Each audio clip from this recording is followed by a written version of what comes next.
They say love can drive you mad. But in Japan, 1936, a woman proved love could also drive you to murder and mutilation. After her lover, Sada Abe took a knife and severed his, keeping them as her own. This is not a story of romance. It is a story of obsession, possession, and the moment desire turns into death.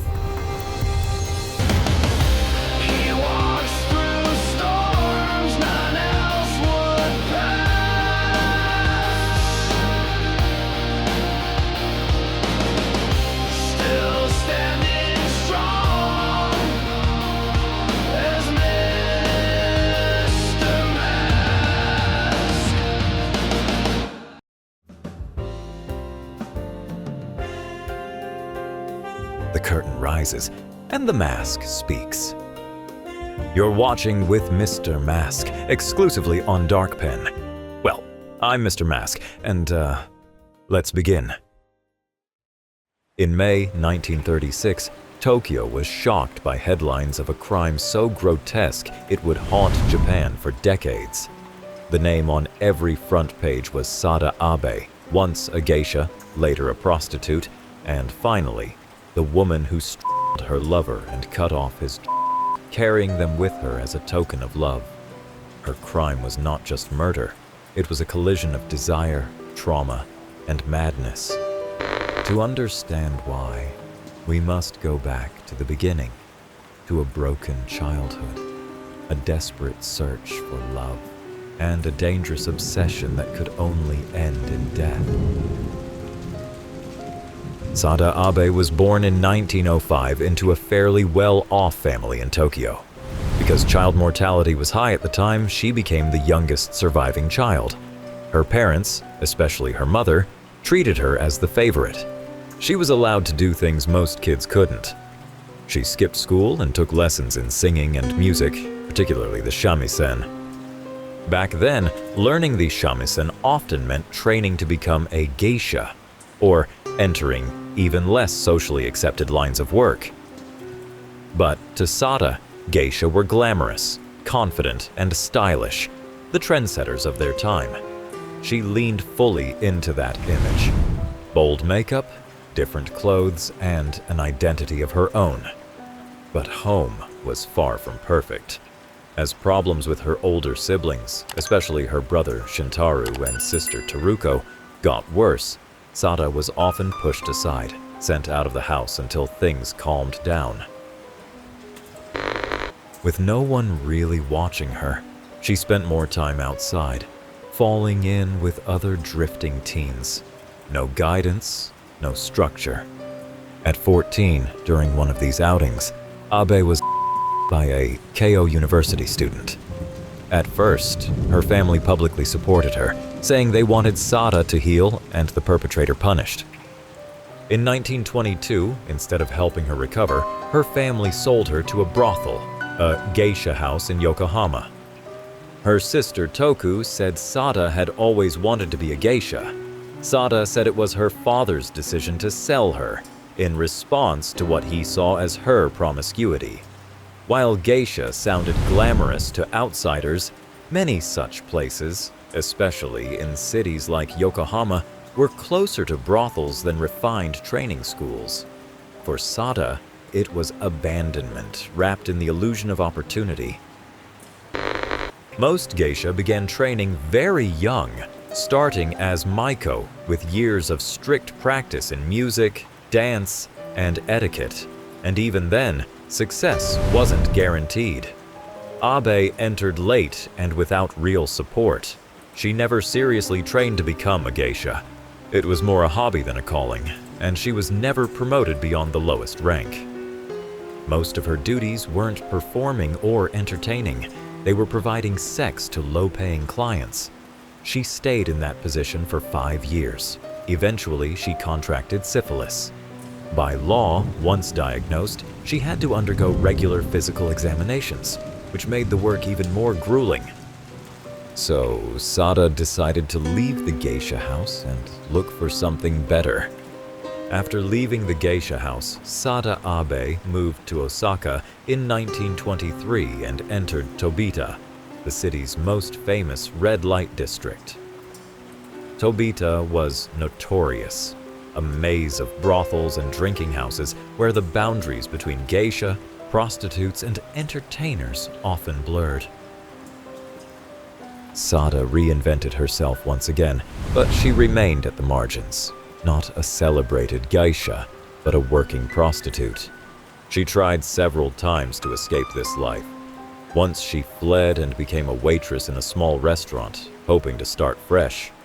But the stigma followed her, and money was scarce. Each time, she ended up drifting back into sex work. Eventually, she began working for a man named Kinosuke Kasahara, a successful business owner who supported her as his mistress. At first, life seemed more stable, but soon her jealousy and possessiveness began to surface. Sada became controlling, fearful of losing Kasahara's attention to other women. She would threaten him with knives, demanding his loyalty. Kasahara tolerated this behavior for a while, until it became unbearable. Finally, he broke off their relationship, later recalling that Sada's jealousy was beyond reason. The end of this relationship left Sada adrift once again, lonely, angry, and searching for something stronger than casual affection. She didn't want a lover she could share. She wanted total possession. In 1934, through an acquaintance, Sada Abe was introduced to a man named Kichizo Ishida. He was the owner of a small restaurant in Tokyo. Ishida was in his 40s, a married man with children, but he had a reputation for charm, indulgence, and an almost careless attitude toward life. When Sada met him, she was immediately drawn in. He treated her not like a disposable prostitute, but like a true lover. Their first encounters quickly escalated into days-long affairs, hidden in inns across Tokyo. The chemistry between them was consuming, wild, reckless, and intoxicating. They call me Mr. Mask, a prisoner, locked away, and the only key lies here, inside Darkpen. Every video I create is another scar on the walls of my cell, but my freedom doesn't depend on me. It depends on you. Every like, every subscription pushes me closer to breaking the chains. So, if you want to help me escape, subscribe to the Darkpen channel. Now then, where were we? Ishida soon left his wife and began devoting himself to Sada. For Sada, this was everything she had longed for. Total attention, a man who seemed to belong only to her. But underneath the passion was a dangerous current.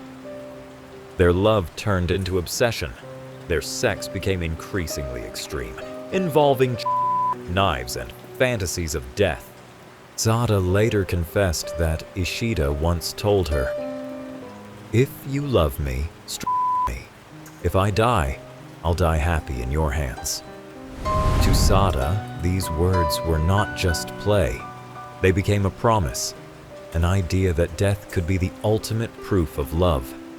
On the night of May 18th, 1936, Sada Abe and Kichizo Ishida checked into a small inn in Tokyo's Nakano neighborhood. For days, they shut themselves away, drinking, eating, and making love endlessly.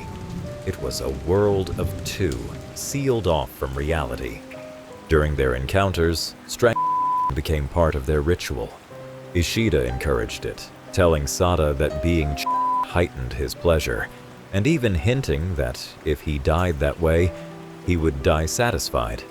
For Sada, these words blurred the line between passion and death. In the early hours of May 18th, while making love, Sada tightened her sash around Ishida's neck. This time, she did not loosen it. As his body went limp, she held on, strangling him until he stopped moving.